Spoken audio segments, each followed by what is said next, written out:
What's up guys? Today we're going to be doing a public speaking reaction video to Charlie Hooper. He's the creator of the YouTube channel Charisma on Command, which has nearly 5 million subscribers. I mean, come on, it's not too bad. Let's see what my channel has again. Thousands. Oh, that's only what, like 5,000 times more than mine.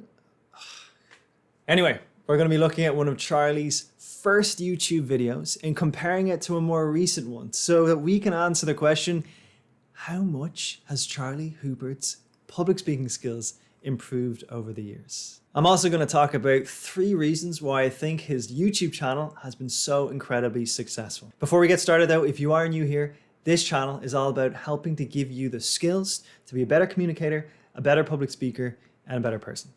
So if you're into that kind of thing, please do consider subscribing to the channel. I'd really appreciate it. All right, let's dive right in. How's it going? This is Charlie from Charisma on Command with your daily charisma tip of the day. So, I've been talking a lot in the last couple days about open body language, right? What we've basically been doing is diagnosing where your shoulders were and what you could do physically to correct any imbalances you have. But I want to talk about why this is so important. So, this goes back to caveman days. Back in the day, there were actual physical threats to your safety. Okay, a few things straight away here. He starts with a big smile, which is good. His hands keep going into this kind of locked position though. I think at one point he realizes he's doing it, so he drops his hands to his side, but then he goes back to that locked position. And he wants to do a gesture that interacts with the audience. That's called a regulator. You might do something like saying, welcome to the channel, do like an open hand gesture. But because his hands are locked, he ends up going like this instead of maybe going like this. Open body language, right? What we've basically been doing is diagnosing where your shoulders were and what you could do physically to correct any imbalances you have. But I want to talk about why this is so important. For this part, he's got this nice gesture talking about having open shoulders. But the problem with it is he does it like 3 times in about 8 seconds. That synchronicity between the body and the voice just isn't quite there yet. He's using lots of body language, which is great, but it just seems like he has to think a little bit of every gesture as he does it. So, what people did when they were around a lion or some other sort of threat. You'll notice he keeps taking these little steps to the side, kind of sagging his weight on one side. This makes him seem a little unbalanced, and this constant shifting of weight, it can be a sign of some excess nervous energy, or it could be just general discomfort as well. You'll also notice for this video, he seems to be looking just above the camera. Now, I've made this mistake too, more than once. Essentially, if you're filming on your phone, usually you use the front camera because then you can see yourself, you can make sure it's on, that it's recording, that you're in the frame properly. You can notice if you do any kind of unusual movements. But the issue with it is that you're looking usually slightly away from the camera.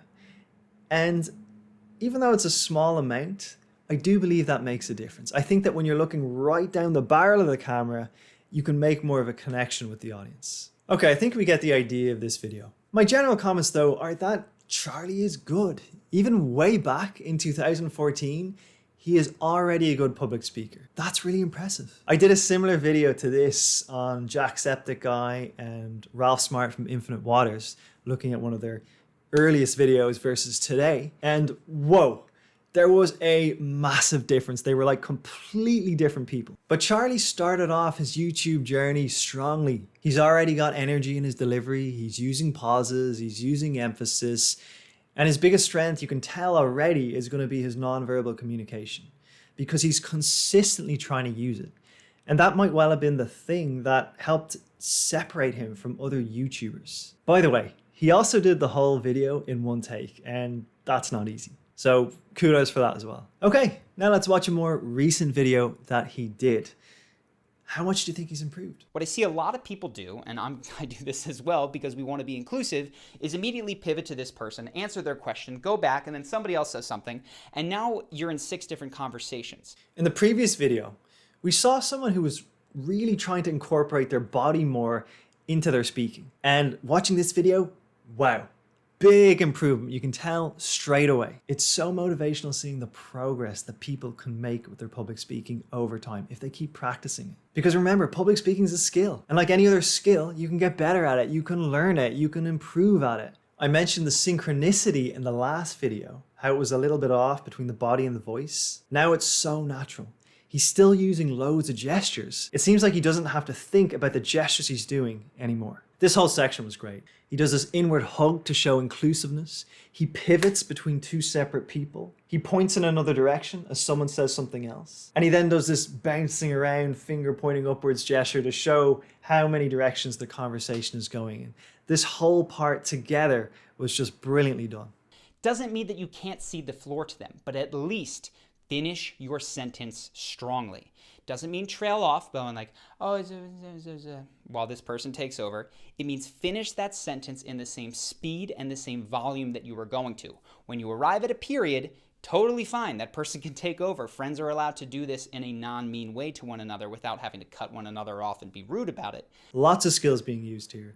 He changes the rhythm of how he's speaking. He uses good emphasis, rhetorical questions, and he imitates that trailing off voice when the volume decreases and he goes into a whisper. This fourth one has to do, again, these aren't things that bad people do. I've said it already, but the gestures are so much better now. He feels way more in control of them. They feel smoother. His hands, they're no longer going into this locked position. Whenever he's the chance, he's counting on his fingers. He's showing us point number 5, number 4. Everything is really clear. It's very distinct as well. Energy is good too. I mean, he's a very engaging speaker.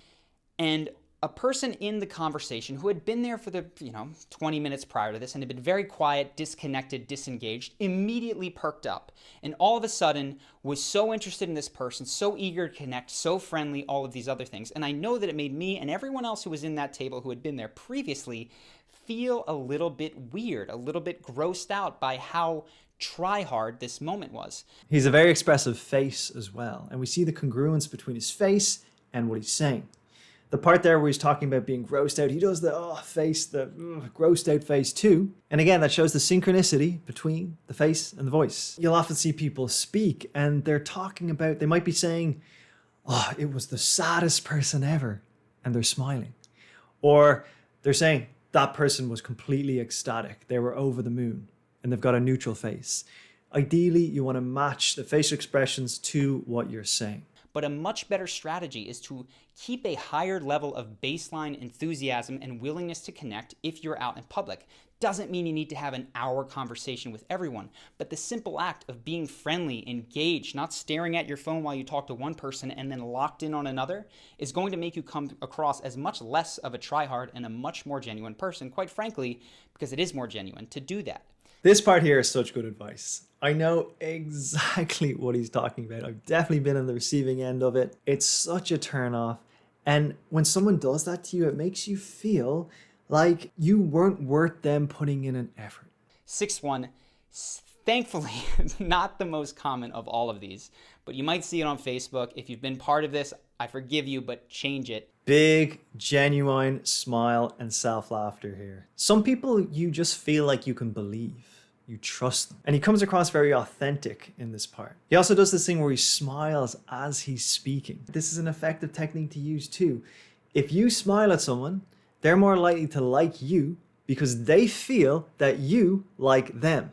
If it's, again, the situation that I talked about earlier where you're talking about big things you're going to do and you're not following through, if you're hypocritical and you're judgmental of everybody who does a particular behavior, and then when you're thrust into a situation, you do it, respect is just gone. So be very, very careful here with your word. His pace is fast, but it's probably perfect for YouTube because it's so hard to keep people's attention on this platform. You need a faster pace. What makes it even more impressive is that he can keep up that really fast pace and still do the whole thing in one take. Notice though, he does slow down and add pauses when he comes to the key takeaways of his message. Now I want to talk about a few things that I think made Charisma on Command such an amazingly successful YouTube channel. There's 3 things I want to mention. The first is the depth of the analysis. Charlie is clearly a very, very analytical person, and he can take these complex topics or concepts and break them down, really get into the detail. The second reason the channel has been so successful is that he takes concepts and applies them to real world examples. And even better, he applies it to celebrities that we all know. Now this was genius, even though it was probably very time consuming to do and took a lot of research. But the viewers were then drawn in by the celebrities' names, but then they stayed for the content because the content was high quality. And the third reason for the success of the channel is because there's a focus on the positive. There's always a tilt to trying to help people become better people, not just for yourselves, but for everybody around us. And I feel like that comes through. He does seem like a genuinely good person. Just watch a few of the clips here. But I'm actually also very excited for this birthday because it's a special one because I get to donate it to Charity Water. It's the first time I've ever done this. I've been excited about it for months and months, and I feel like it is the perfect one to do it because $30 happens to be the amount of money that gets one person clean water for years and years and years. So I am trying to raise $30,000, and that would get 1,000 people clean water, which would be like the greatest birthday present for me ever, but also just something really awesome to do. So this is one of many clips like this. You gotta say that the success of Charisma on Command and what Charlie Hoopert's done is amazing, and the success is well deserved for sure. I have two questions for you guys. Number one is, are you a fan of Charisma on Command? Do you like the channel? Or do you think that Charlie Houpert has good public speaking skills? And the second question is there anyone you would like to see me do a public speaking reaction video to next? If so, let me know in the comments below. I'd love to hear from you, and I'll be sure to check all the suggestions. If you're wondering what to watch next, I would recommend checking out the public speaking reaction video to the comedian Ronnie Chang. It'll pop up on the right hand side here. And if you like content like this, please do remember to subscribe for more. That's it for me, guys. I'll see you in the next one.